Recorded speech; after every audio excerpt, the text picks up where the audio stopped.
Thank you very much, Renee. Good morning to all of you. Morning. The other day, I touched on the subject of facets of transformation, individual and social transformation. Today, I'd like to touch on something more along the work of the Theosophical Society, what perhaps we can do on a larger scale.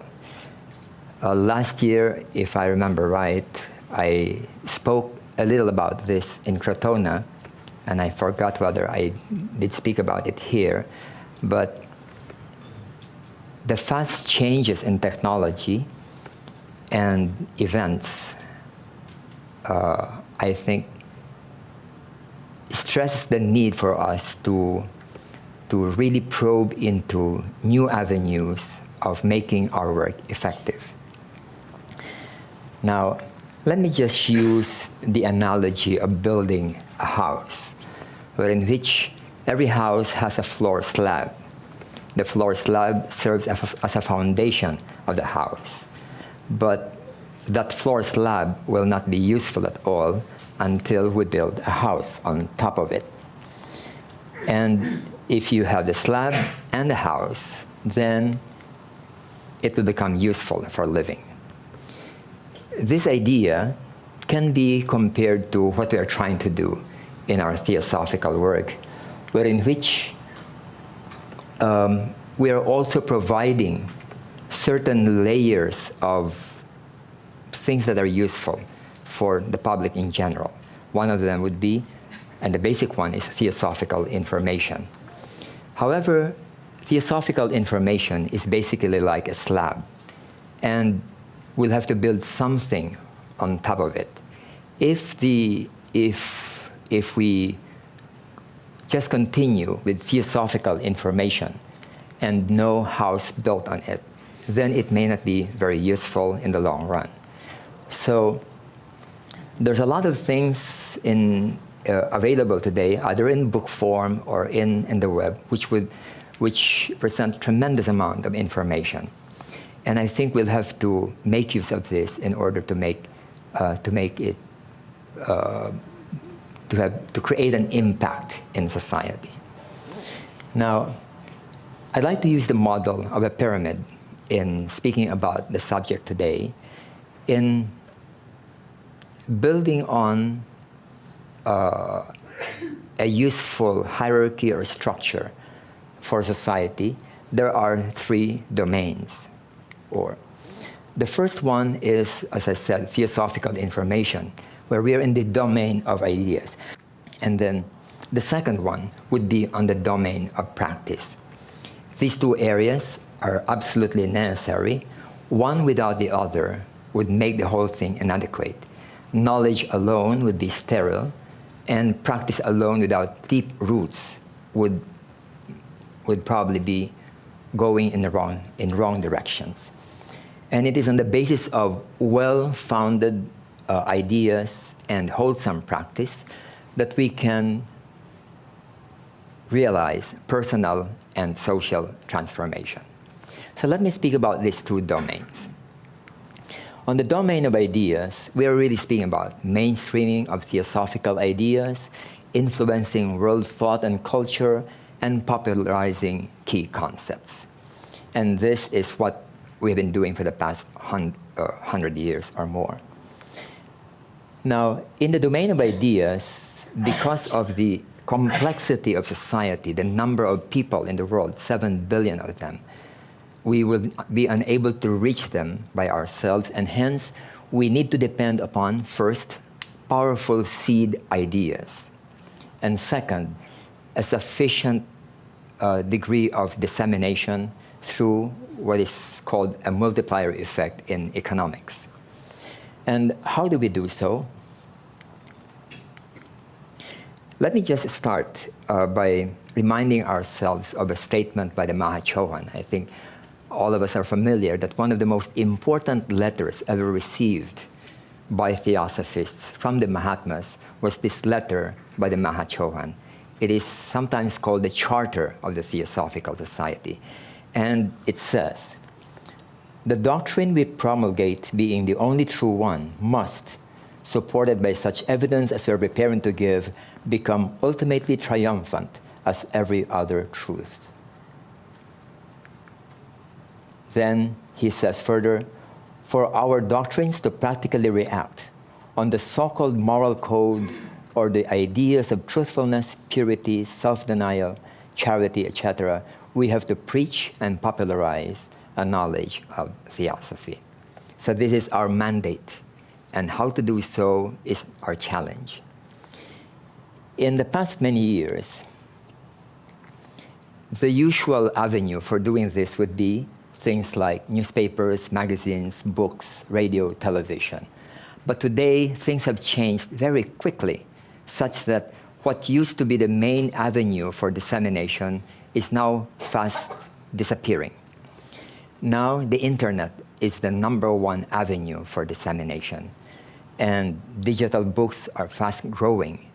As of last year, I remember that Amazon announced that they are selling, half of their books that they're selling is digital books, and only half would be printed books.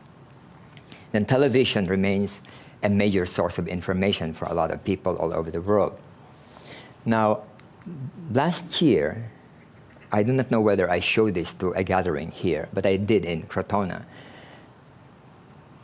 These are the largest magazines in the world, and you'll be surprised that the biggest magazine in the world is a very little-known magazine. It's called Watchtower, published by the Jehovah's Witnesses. Imagine they're publishing 45 million copies a month in I don't know how many languages. 45 million, this in 2012. And they have a sister publication called Awake, which publishes 43.5 million copies a month. And the next one is this this AARR. I think these are for retired. AARP for retired people. A retired person. Okay, 23 million. All right. Now, I was trying to ask. Well, these printed forms are fast disappearing, as what is happening in many areas. Like, for example, Britannica has already announced it will stop printing encyclopedias. Everything will just be in the form of digital encyclopedias. Newsweek has stopped printing. Then Christian Science Monitor has stopped printing. And now the biggest encyclopedia in the world is Wikipedia. Nothing can match it at all. Then Facebook, YouTube, and you know about this.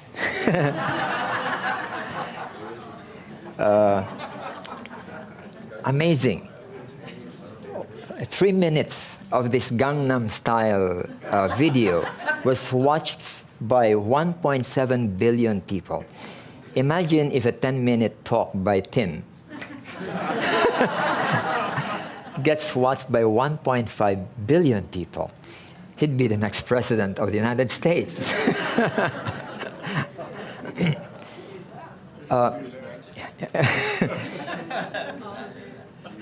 It has, so to speak, leveled the playing field. What was not possible before in printed form has now become possible through the internet. It costs virtually nothing to upload something in YouTube. In fact, it's not virtually nothing. It's nothing. It's free, completely free. And so what would take huge amount of physical, financial, corporate machinery in order to achieve something global could now be done even at home by one person. So it opens up tremendous possibilities for us in doing this first part of work, which is the dissemination in the domain of ideas.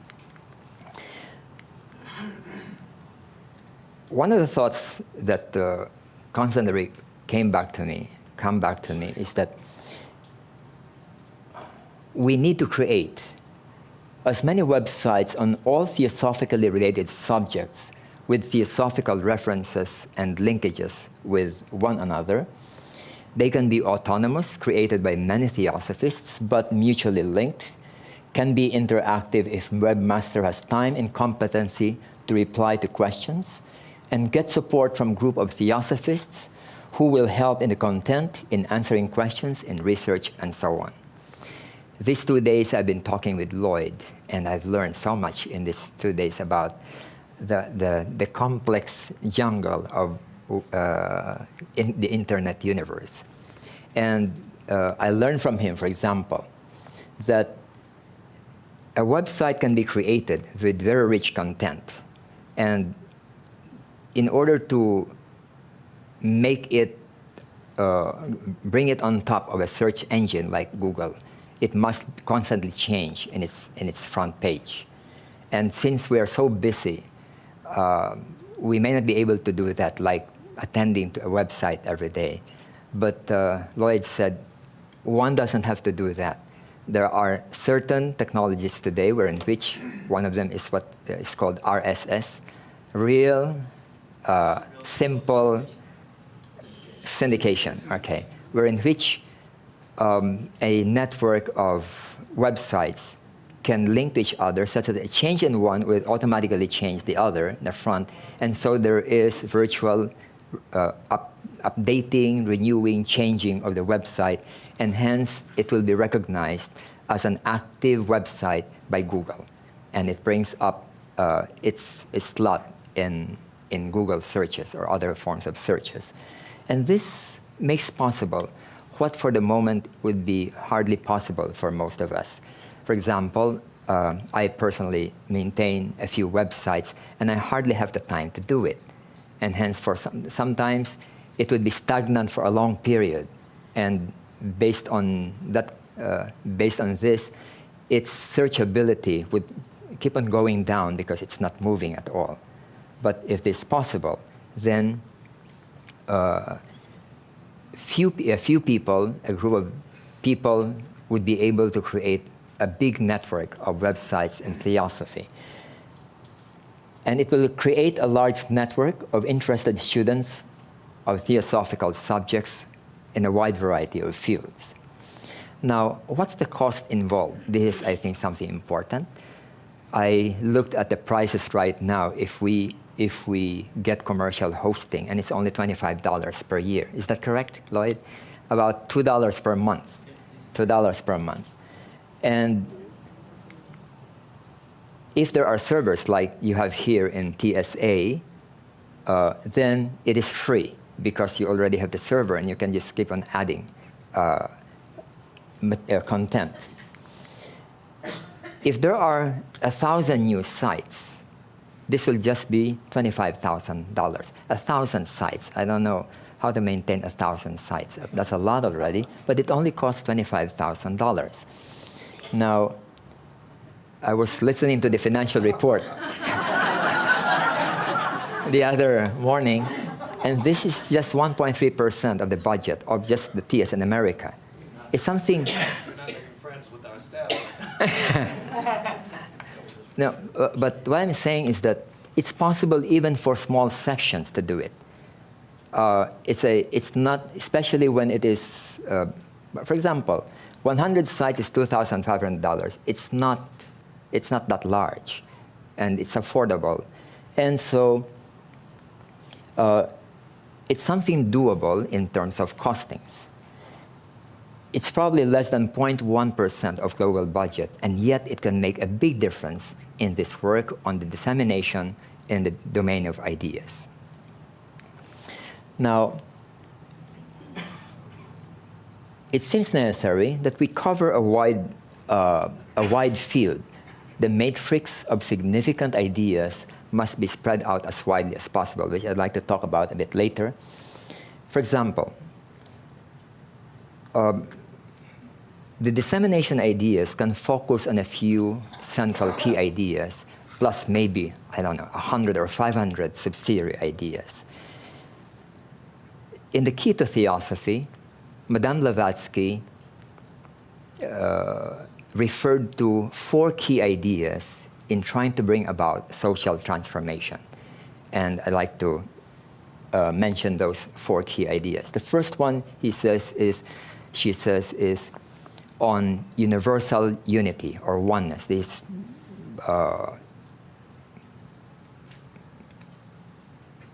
the non-dual unity of the whole universe.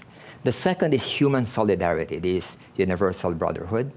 The third one is karma, and the fourth one, she says, is reincarnation.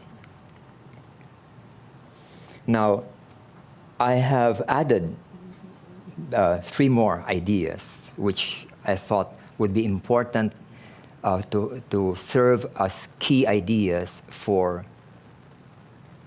wide-scale dissemination. One of them is human perfectibility. In other words, things that are allied, similar to Maslow's self-actualization, that human beings are capable of becoming mature until they're self-realized. Second would be spirituality and mysticism, which is the next step to psychological wholeness or maturity.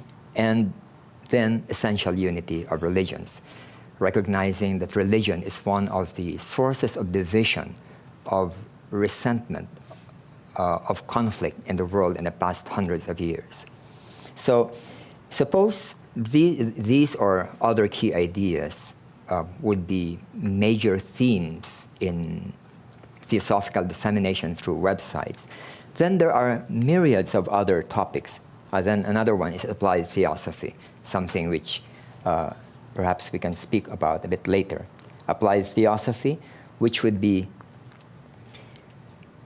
how theosophical ideas can be used for various facets of human life, individual as well as social.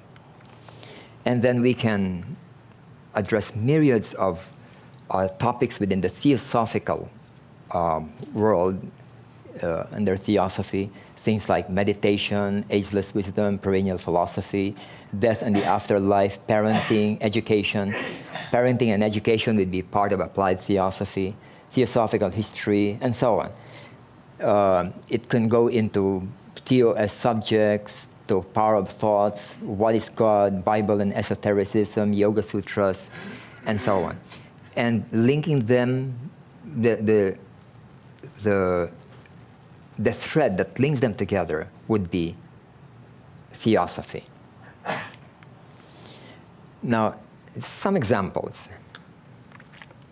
When I do research in reincarnation, I find that there is not a single source in which I can get everything I need about reincarnation.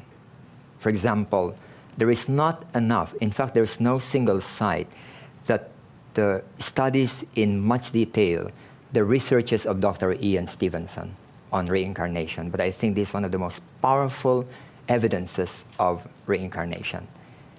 And yet, you'll find single citation of cases, but not a comprehensive one. And Dr. Stevenson has written so many books of actual cases already. There can be as many as at least 10 websites which can be created, like reincarnation in Christianity, reincarnation in science, reincarnation in literature, for example. And I was discussing with Lloyd that after I go back, maybe I'd like to start a website just on reincarnation alone, and then linking it up with all the theosophical literature that we have on this. And this is one of the 4 key ideas that Blavatsky has been suggesting.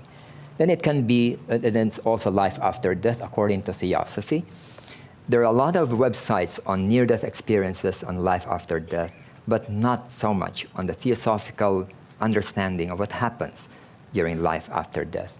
And then this can be linked to various parapsychological studies on apparitions, contact with the dead, death by accident, murder or suicide, and so on.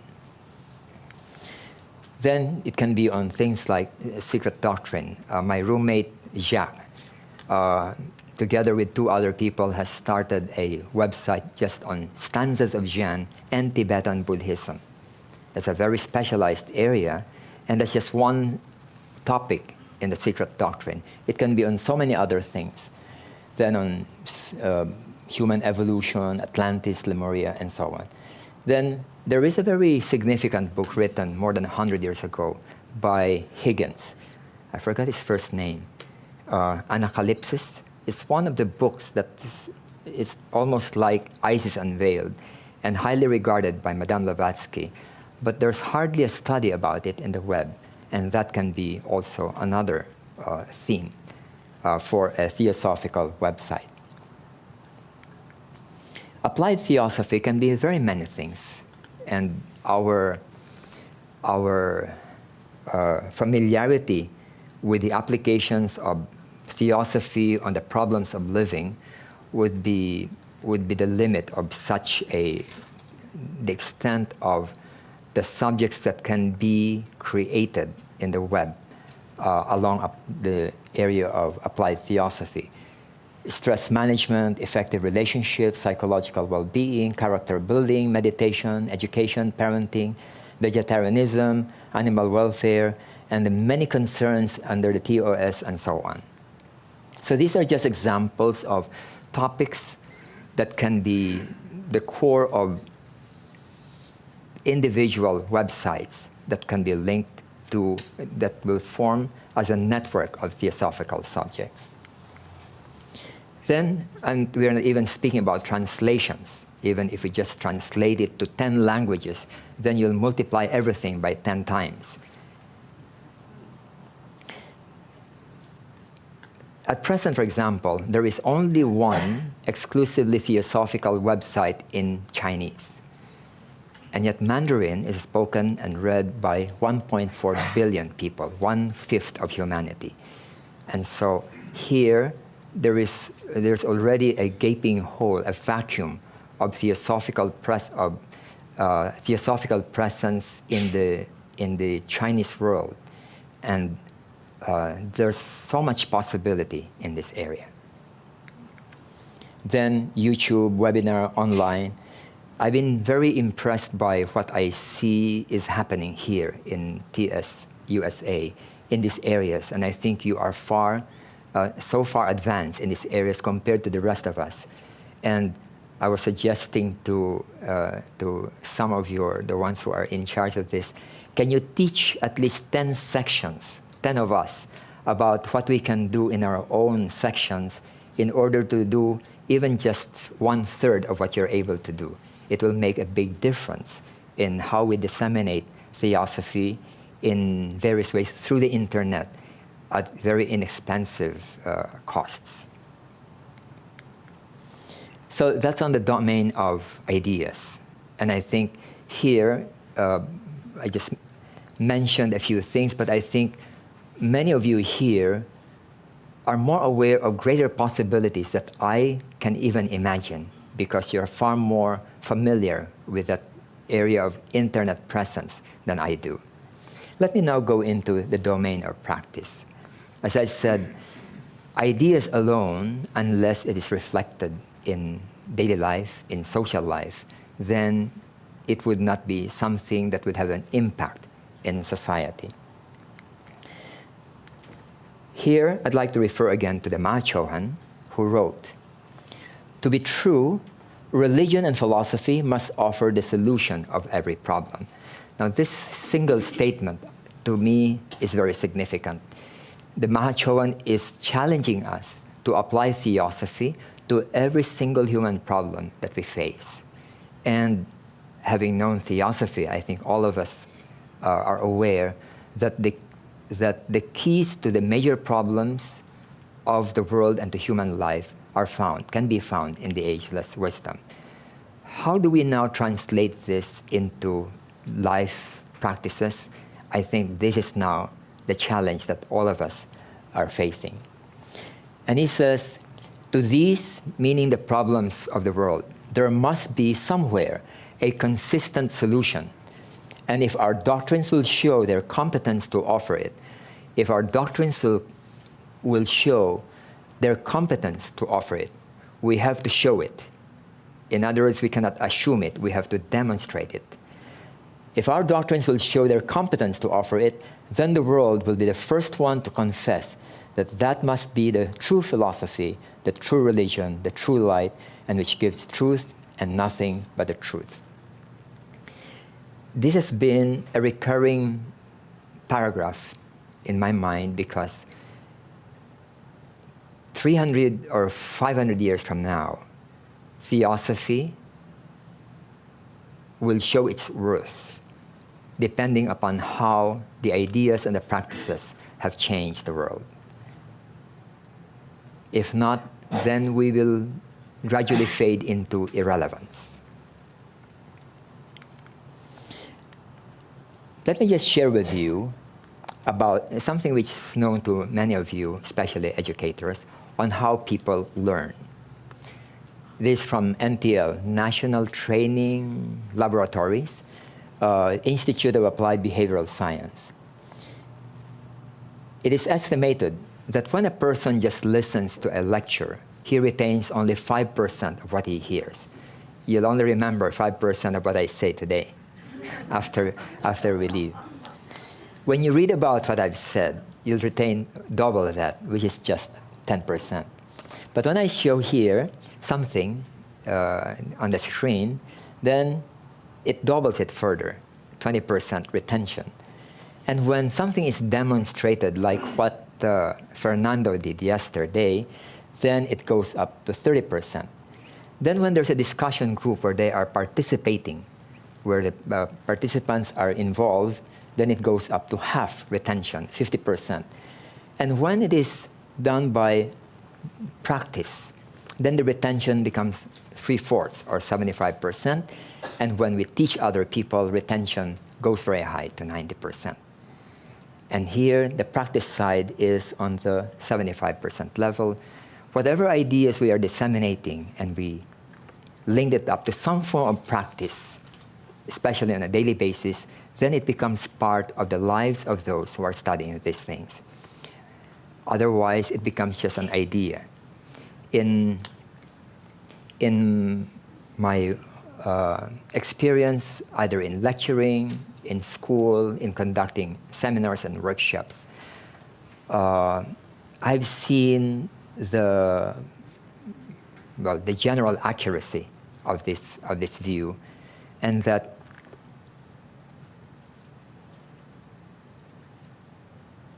many adults find it difficult to go to the practice side, especially if it conflicts with their own conditioning. And hence, the ideas that they have absorbed could not be converted into practice, and it results in a kind of division, a kind of fragmentation in them, in which they say that they believe in something, but in actual life, they are not able to practice it. And that's the reason why the earlier that these ideas are exposed to young people and demonstrated to them, the more effective it is in the extent of retention of such ideas. Now, in introducing practices, I think the simple dynamics would be, we must test the practice first in small scale. Like, for example, in Zen, a small group of people will try it and it works, and then grow to larger scales until it becomes something that can be widely taught and applied. Again, we have to, in trying to cover practices and demonstrate practices, we have to try to cover as widely as possible the matrix of human life. Human life is so complex that we must try to reach certain key things in relation to the problems that people face. Then we become relevant to society. For example, a lot of people are stressed and distressed. If we have something to offer in this area, then we are addressing a very basic problem of human beings. And in fact, that's one of the things I'd like to mention. Let's take some examples. If we have theosophical institutes or centers that would address some of these things, then we are starting to demonstrate on the practice side the ideas that Theosophy is offering. Let me just touch on a few. few things. For example, psychological well-being. When I prepared this talk, I had in mind a kind of stress management center which we are thinking to start in the Philippines. And then when I heard Fernando speak about this, and I thought, what a strange coincidence that he's speaking about this precisely. And so after his talk, I approached him. I said, Fernando, are you retired? He said, yes, I'm retired. Then why don't you get out of your retirement and then establish a stress clinic, a stress prevention or stress relief clinic with the Theosophical Society? And I don't know what was your answer was, but I think he said, I'll think about it. I was very impressed by the science behind what he presented the other day. In other words, it is not just subjective experience, claims by people who are practicing, but there is science behind it, such that when you do mindfulness, then there are changes in the brain which would result in certain behavioral, new behaviors, or even the lowering down, the increase of immunity in terms of health improvement. And that's something that the world needs all over the world. And what would be needed would just be a room, an address, and people who know how to do it. And if there's a need for medical consultancy, there are many doctors in the Theosophical Society who will take care of that facet if there's a need for medical intervention, consultation, or advice. But basically, when it comes to mindfulness, it is not really a medical issue, and it's something that can be taught by non-medical people, I mean, people who are not doctors. But still, there's sometimes a medical facet to it. So a center for that can be established by various theosophical groups around the world. And where else would be an ideal place to start except TS in America, isn't it? Because you have the people, you have the experience, and you have the place also. It can be started small, and if it really addresses a deep need of human beings, then we are now in the area of applied theosophy, of practice. And this is something in preparation to psychological wholesomeness, which is an absolute necessity for spirituality. Without psychological integration, then spirituality is virtually impossible. We will keep on meeting obstacles, obstacle after obstacle, whenever we are derailed by our baggages in our mind, in our emotions, in our conditionings. Then it can be linked to meditation centers or centers for teaching meditation. One of the areas that results from, for example, a workshop like the Self-Transformation Seminar is a marriage workshop and parenting seminars. This has been going on unofficially, for example, in the Philippines as a result of the Self-Transformation Seminar. A number of doctors have been referring their clients to the Theosophical Society when their problems are on these areas, on stress, on distress, on their phobias, on marriage problems, and on parent-children problems. We don't even have a center yet, and yet people are referring individuals to the Theosophical Society. And I realized that there is a need also for a large number of the population when it comes to these areas. Another example is on education. In education, it can be putting up schools or colleges. It can be having scholarship programs, but with character-building component. We have several scholarship programs in the Philippines, and every one of them must have a character-building component, because if it's only a financial program, I think anybody can do it. A lot of rich people are doing it by the thousands. And yet, this is not really what we'd like to effect in society, people who have degrees or diplomas, but rather well-rounded and mature people who will benefit humanity because of what they are. then teacher training, dormitories, publishing, and so on. Let me just touch on education because I happen to be a bit more familiar with it, and it has been a focus of our work for the past many years in the Philippines.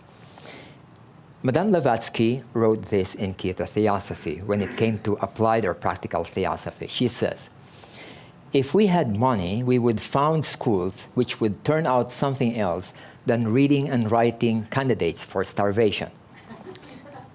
Children should above all be taught self-reliance, love for all men, altruism, mutual charity, and more than anything else, to think and reason for themselves. We should aim at creating free men and women, free intellectually, morally, unprejudiced in all respects, and above all things, unselfish. And we believe that much, if not all of this, could be obtained by proper and truly theosophical education. You know that she hasn't even spoken about teaching theosophy here. She's speaking about human development, the development of an individual. And personally, I believe that in the next 100 or 200 years, this would be, and this should be, a central focus of our work, because I've spoken to many groups, adult groups, youth groups, children's groups, and I've noticed that the rate of absorption and adaptation to ideas, to new ideas, are fastest among young people and slowest among the adults. It's very understandable because of conditionings. Conditioning can thicken and harden very easily through the years, and when once it hardens, then it's very hard to erase or soften it again. But for young people, they still don't have these hard conditionings, and that's why education is an important avenue for our work on transformation. Theosophical education has much to offer to the world. One, and to me it's important, it is non-sectarian. Second, it is rooted in spirituality and psychological well-being. It is, most schools, at least in the Philippines, are established in order for people to be able to have a good job, especially in colleges. They'd like to be an accountant, they'd like to have a very good accounting program for you to become a good accountant. You'd like to become a good programmer, they'll make a very good curriculum for programming. But how about being a well-rounded, mature, happy person? Mm-hmm. There's hardly an organized curriculum in almost all the colleges and universities on this.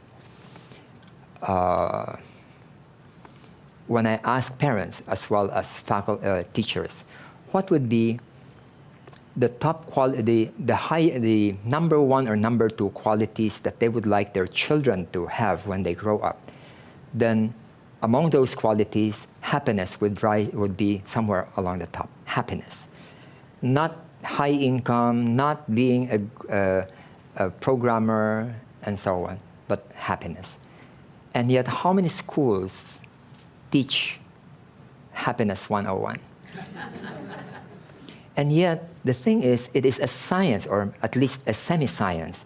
There is sufficient science behind in the various approaches to having better chances of being a happy person. Then, theosophical education is rooted in the ageless wisdom, in addition to spirituality. And it is an answer to the neuroses of our current society, and can prepare, and this is an important impact on, for the future, can prepare wholesome leaders for the future. In our own history in the Philippines, some of the most brilliant presidents and leaders have been the worst in the Philippines. They have set back the Philippines for decades, despite the fact that they were probably the leaders with the highest IQ in all of Philippine history. And one of the most loved presidents was a president who was not even prepared to be a president She was the widow of the slain senator, Aquino. And because the Senator Aquino, when he went back to the Philippines, he was assassinated at the airport. Then there was a huge movement to draft the wife to become president. She, of course, did not want to because she wasn't prepared at all. She finished linguistics in college and did not get involved at all in politics. And yet she had to respond to the call of the country and became the president. And she's sometimes called the president who doesn't know, meaning she doesn't know much about technical things, political things, and so on. And yet people really listen to her. Whenever she says something, she has so high a credibility that she was able to somehow bring together Philippine society in a new direction. And her son, who was a senator, had no ambition at all to be president. But a few years ago, when Mrs. Aquino died, then there is this huge wave of sympathy about her example and her life, that there was another surge or call for her son to be president. And then he became president, and he's doing very, very well. He's not technically prepared, and yet because of his integrity, he has now led the Philippines to have one of the highest growth rates, economic growth rates in Asia today, about 7 or 8% a year. That's quite high. Yeah. So it's not so much technical preparation or even IQ that I think will make a difference in life, but rather our being wholesome individuals. And I think that is what theosophical education can do. I'd just like to share with you some facts and statistics because it opens up the possibilities before us as a theosophical society in the field of education.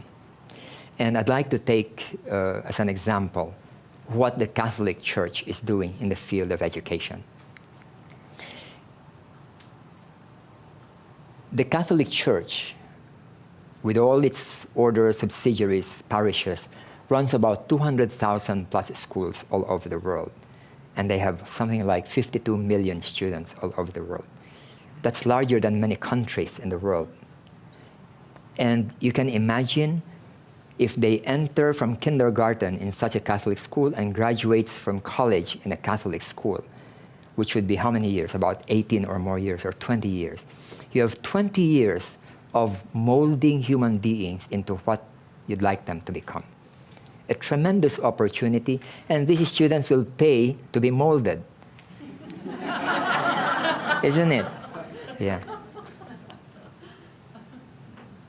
It has, I think, one of the greatest impact on individual and social change that we can think of, more than media, more than parenting, and other forms of influence. In Ireland, for example, 91% of primary schools are Catholic. 91%. That's up to grade 6. In Australia, and we have 2 educators who are with us here, with whom I've been speaking about curriculum development for the past few days. Among all the schools, 1/3 or 34% are private schools. The others are public schools. Now, of these private schools, 60% are Catholic schools, or 60% go to Catholic schools, although Catholics only constitute 25% of the population.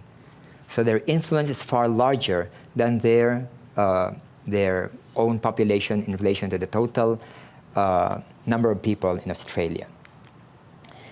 I'd like to give us an example. One of the congregations. There are so many congregations in the Catholic Church that nobody knows how many there are. I read in the web that there are 2 things that God doesn't know. One of them is how many orders or congregations there are in the Catholic Church. So one of them is La Salle Brothers. This comes from Saint La Salle from France. And before he died, he started a movement for educating poor people. Today, there are 5,000 members of this La Salle Brotherhood, an order of the Catholic Church. They're called brothers. And they have 1,000 schools in 80 countries with 900,000 students. In 80 countries, 900,000 students. And we are not yet even speaking about others like Jesuits, like Dominicans, like Franciscans, and so on. In the Philippines, for example, the 4 top universities in the Philippines, 3 of them are Catholic. And the leaders of the country come from these schools. You can see how much it can influence the direction of any society through education. Most important key to global transformation lies in right education.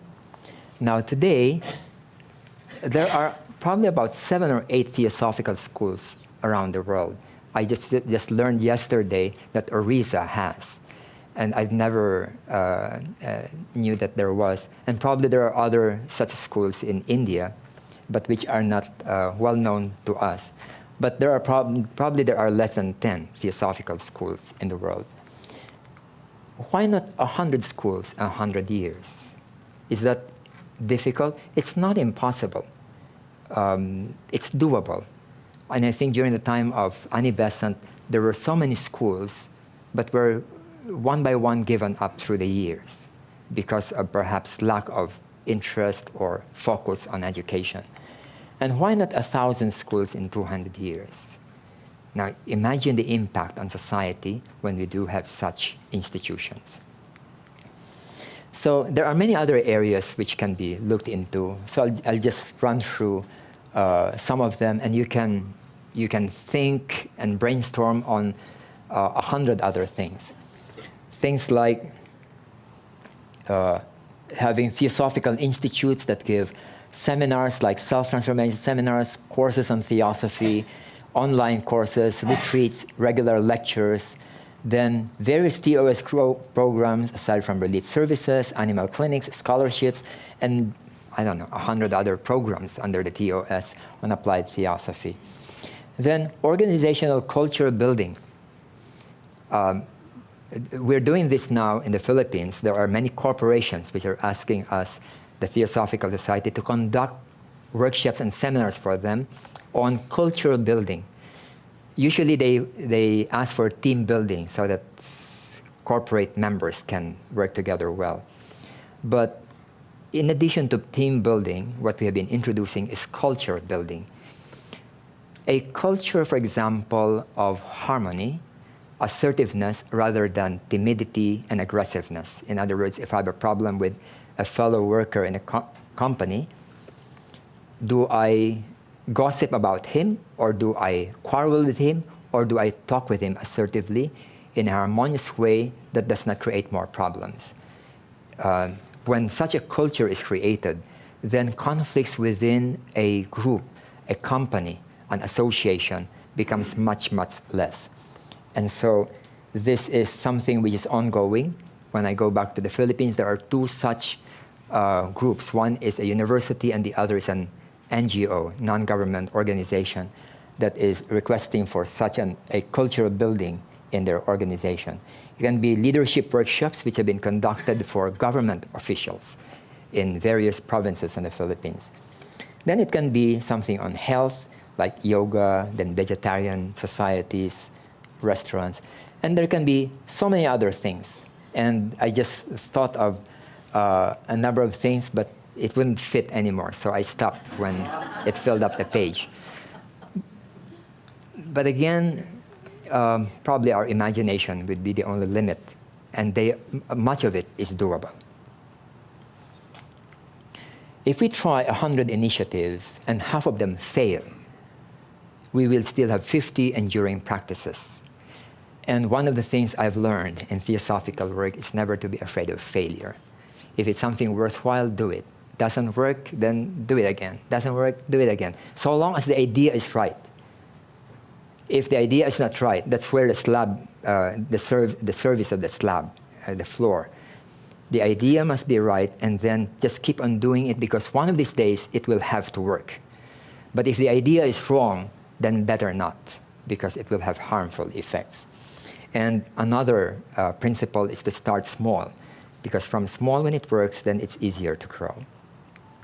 So these thoughts, when we do well enough in the domain of ideas, and then demonstrate these in the domain of practice, then we ourselves are starting important seeds in the areas of personal and social transformation.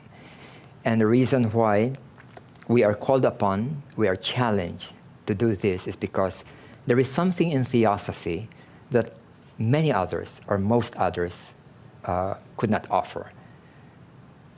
Many religious initiatives are somehow colored with their religious self-interests, their dogmas, their agenda.